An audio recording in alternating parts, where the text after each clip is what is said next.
და ახლა კერძო ბაღებთან დაკავშირებით განვაგრძობთ საუბარს თუ რა გამოწვევების წინაშე აღმოჩნდნენ ისინი პანდემიის პირობებში. თემაზე სასაუბროთ ანა გაბუნია შემოგვიერთდება. საღამო მშვიდობის ანა, მადლობა რომ იღებ გადაცემაში მონაწილეობას. პირველ რიგში რომ გითხრათ რა გამოწვევების წინაშე დადგა კერძო ბაღების სექტორი პანდემიის პირობებში და რა პრობლემებს აწყდებით გახსნასთან დაკავშირებით. როდესაც მარტში საგანგებო მდგომარეობა გამოცხადდა, აბსოლუტურად ყველა ბაღმა მიიღეთ გადაწყვეტილება და დავიკეტეთ. ჩვენ გვაქვს თითქმის ნახევარწლიანი წყვეტა გამოდის, იმიტომ რომ ჩვენ ზაფხულში არასდროს არ ვისწრენებთ. მეიჯარებს შესაბამისად რადგან შემოსავლები არ გვაქვს, თანხებს ვერ ვიხდით და რეალურად არის საგანგებო ბაღების წინაშე რომ მეიჯარებმა დადეს განცხადებები გაქირავებაზე და შესაძლებელია რომ ზოგიერთ ბაღს მოიწვიოს დატოვა. ასევე არის ჩვენი თანამშრომლები, რომლებიც რეალურად სამსახურის გარეშე არიან დარჩენილები რამდენიმე თვე და სავარაუდოდ სხვა სექტორში გადაინაცვლებენ, იმიტომ რომ 6 თვე დიდი შუალედია იმისთვის, რომ ვთქვათ, ვინმე დაელოდეს თავის არსებულ სამსახურს. ამიტომ ბავშვები, რომლებიც მშობლები ვერ ტოვებენ, უბრალოდ იმის არიან სამსახურებში, უკვე მშობლები გასული და ძალიან ხშირი ზარებია ჩვენთან და მოგმართავენ ხოლმე, რომ რამენაირად რეკომენდაციებით დავიწყოთ ფუნქციონირება. ჩვენ მაისიდან მოყოლებული შევქმნით საინიციატივო ჯგუფი კერძო ბაღების დამფუძნებლებმა და გვაქვს საერთო პრობლემა, რომ არავინ აბსოლუტურად ამ წერილებზე პასუხს არ იძლევა, რომ ჩვენთვის კონკრეტულად შეიქმნას რაიმე რეკომენდაციები, ის მიხედვითაც აბსოლუტური გასწრება საკვირველია დავიწყეთ ფაქტობრივ ფუნქციონირებას. ჩვენ სექტორს ეს ძალიან დაერყო, რადგან ჩვენ მხოლოდ ამას ამ შემოსავლებზე ვართ დამოკიდებული.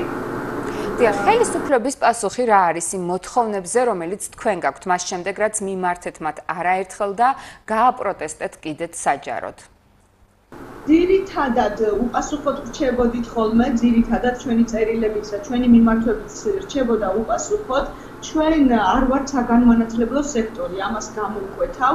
კანონით ჩვენ რაც არის ამ ეტაპზე მიმდინარე, არსად არ ვართ მოხსენიებული, ჩვენ ვართ უბრალოდ შეპესე სააღმზრდელო დაწესებულება, რისთვისაც არ არის გაწერილი ეს რეგულაცია და არანაირი გეგმა, რომ როგორ შეიძლება, როგორი დაწესება, სკრინინგით, იბადეებით, ესენი ჩვენზე არ ვრცელდება. შესაბამისად ვითხოვდით სწორედ ამას და მივიღეთ პასუხი, ყოველთვის ხდება ჩვენი გადამისამართება. ბატონმა დავით ფერაძე უკაცრავად გაგვიშვა ეტიკსაბჭოს მიმართულებით, შემდეგ მათაც ვთხოვეთ, რომ შევხვედროდნენ, თუმცა ორშაბათამდე გადაიდო ჩვენი ეს ვიზიტი და მოკლედ აი სულ ეს წრეზე დავდივართ ჯანდაცვის სამინისტრო, განათლების სამინისტრო, თითქმის ვერავინ ვერ გაგვცა პასუხი, რომელ სექტორს ჩვენი სექტორი, რომელსაც შეიძლება რომ ზუსტი რეკომენდაციები მიიღოს. მთავრობის ანტიკრიზისული გეგმა, რომელიც ეკონომიკის გახსნის 6 ეტაპს მოიცავდა, არ ითვალისწინებდა თქვენ სექტორს. ამის შესახებ რომ ისაუბროთ. მე-6 ეტაპი თავიდან იყო ეტაპებად დაყოფილი. ვფიქრობდით, რომ მე-6 ეტაპზე გავიხსნებოდით, თუმცა მე-6 ეტაპზე ეტაპები ზოგადად მოიხსნა, როგორც ვიცი. ჩვენ ვასოცირდებით, უბრალოდ მოვიაზრებით, როგორც საჯარო ბაღებთან, მაგრამ აბსოლუტურად სხვადასხვაა ჩვენი სერვისი და მათი სერვისი. ჩვენ ზაფხულის საზაფხულო სწავლებაც გვაქვს, აქედან გამომდინარე რაოდენობა ბავშვების ჩვენთან შეზღუდულია, ჩვენთან 8 ბავშვის ჯგუფში 8 ბავშვის მიღების საშუალება გვაქვს და დავიცოთ 10-კაციანი ეს წესი კანონში რაც არის მიღებული, რომ ერთ სივრცეში 10 კაცზე მეტის შეკრების უფლება არ გვაქვს, ამის საშუალება ჩვენ გვაქვს საჯარო ბაღებს. იმიტომ შეჩერება რომ მათთან ბევრი ბავშვი რეგისტრირდება აქეთ, ამიტომ ვფიქრობ, რომ ჩვენ კავშირში არ ვართ. პლუს ამას საგანმანათლებლო სექტორი არ ვართ, საგანმანათლებლო დაწესებულება არ ვართ, ამიტომ ჩვენზე არ ვრცელდება ის დღეს რაც არის მიმდინარე და მოქმედი 322 დადგენილება, 362 დადგენილება. ერთს დავამატებ, რომ იბადეების თემა გვხვდება ძირითადად ამიტომ ვიყავით აქამდე მაინც გაჩერებულ პოზიციაში და ვფიქრობთ, რომ დაველოდოთ მიმდინარე მოვლენებს, მაგრამ 15 იმის გაიქცა ბრძანება, რომ 6 წლამდე ახსოვსებელებში პირვადის მოხმარება მოხსნილია, ამიტომ ვფიქრობთ, რომ ჩვენ არაფერი არ გვიშლის ხელს ჩვენ იმას რაც არის დღეს თქვათ მიმდინარე რეკომენდაციები, თერმოსკრინინგი, დეზობარიერები, ხელების დამუშავება პირბადეები მოზრდილებში, ესენი ისედაც თქონდა, პირბადეს თუ არ ჩავუდგით, ისედაც ამას ყოველდღიურად ვაკეთებდით, დეზინფექციას, მსგავს დამუშავებას ოთახების და ამიტომ ვფიქრობ, რომ ჩვენს არანაირი პრობლემა არ იქნება, ეს არც შეუქმნის პრობლემას, თქვათ, ხეს არ შეუძლებს რაიმე ვირუსების გავრცელებას. დაახლოებით რა ვადებში წარმოგიდგენიათ და ითხოვთ ფუნქციონირების აღდგენას იმისათვის, რომ შეძლოთ გადარჩენა როგორც ბიზნესმა და დაძლიოთ კრიზისი? ჩვენ დიდი იმედი გვაქვს, რომ ივლისის თვეში რაღაცა პასუხს მივიღებთ და ივლისიდანვე დავიწყებთ ფუნქციონირებას, იმიტომ რომ როგორც აღნიშნე, ორი კვირაც კი არ არის ჩვენთვის უკვე ყველა დღე გადამწყვეტია, აბსოლუტურად ყველა დღე. სექტემბერში ბევრ ბაღს იმედი აქვს, რომ გაიხსნება, თუმცა არის იმაზე საუბარი, რომ მეორე ტალღაზე საუბრობდნენ იმაზე, რომ ონლაინ გაკვეთილები გაგრძელდება სხვადასხვა კერძო სკოლებში, კერძო სკოლებს აქვთ დაფინანსება და მათ არ შეწყვეტიათ შემოსავლები, აქედან გამომდინარე მათ აქვთ საშუალება, რომ ფუნქციონირება განაახლა თქვათ რამდენიმე თვის შემდეგაც, რაც ონლაინ რეჟიმით, ონლაინ სწავლება ჩვენთან ფიზიკურად შეუძლებელია კერძო საბავშვო ბაღებში, ამიტომ ჩვენ გაცილებით რთულ მდგომარეობაში ვართ. სკოლებს ასევე როგორც სახელმწიფოს მხრიდან დაფინანსება, მშობლების მხრიდანაც არ შეწყვეტიათ შემოსავალი. პლუს ამას ისინი იღებენ სახელმწიფოს მხრიდან დახმარებას, როგორც ჩემთვის ცნობილია, როგორც ჩვენი პროცენტი ყველა თანამშრომელი იღებს ამ დახმარებას. გამოყოფილს, რაც არის ამ პანდემიის დროს. ჩვენ ვფიქრობთ, რომ ივლისის თვეში რაიმე რეკომენდაცია და გეგმა უახლოეს დღეებში დასახსნელად უნდა მოგცენ.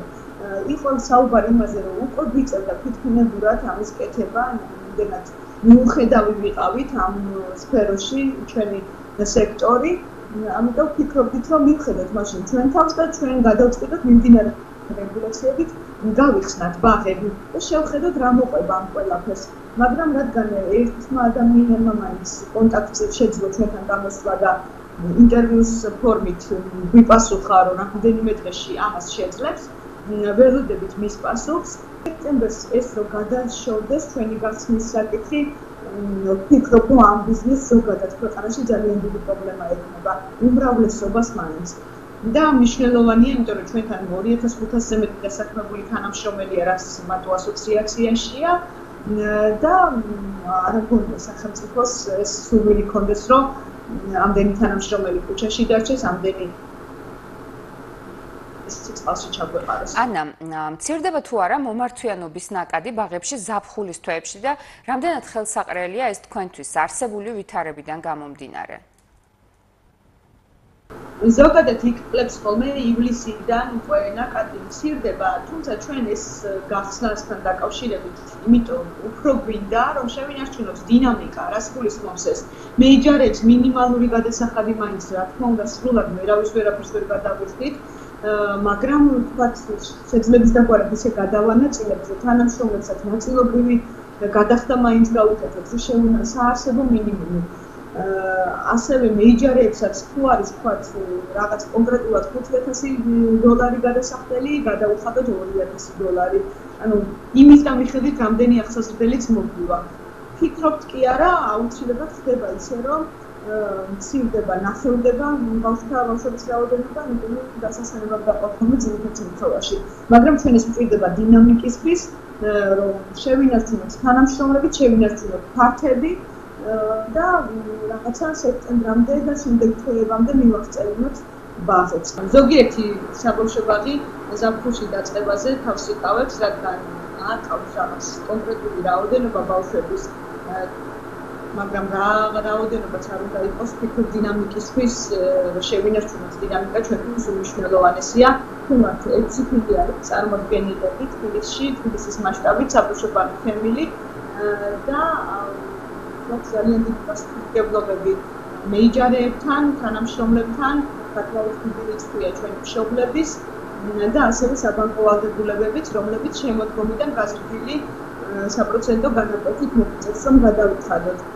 მართალია ეხლა შეგვიჩერა ბანკმა, მაგრამ ნოემბერში თუ იყო პირობითად ვამბობ 12,000, 10,000 გადასახდელი, 15 და ასე შემდეგ იზრდება საპროცენტო განაკვეთი.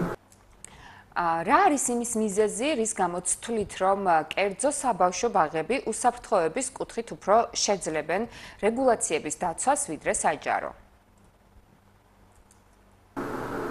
ჩვენ მზად ვართ აბსოლუტურად ყველა რეკომენდაცია პირნათელ შევასრულოთ, რადგან ისედაც ყავს ცოტა აღსაზრდელი ჯგუფში, შეგვიძლია ეს რაოდენობაც შევამციროთ და 8-მდე შევამციროთ.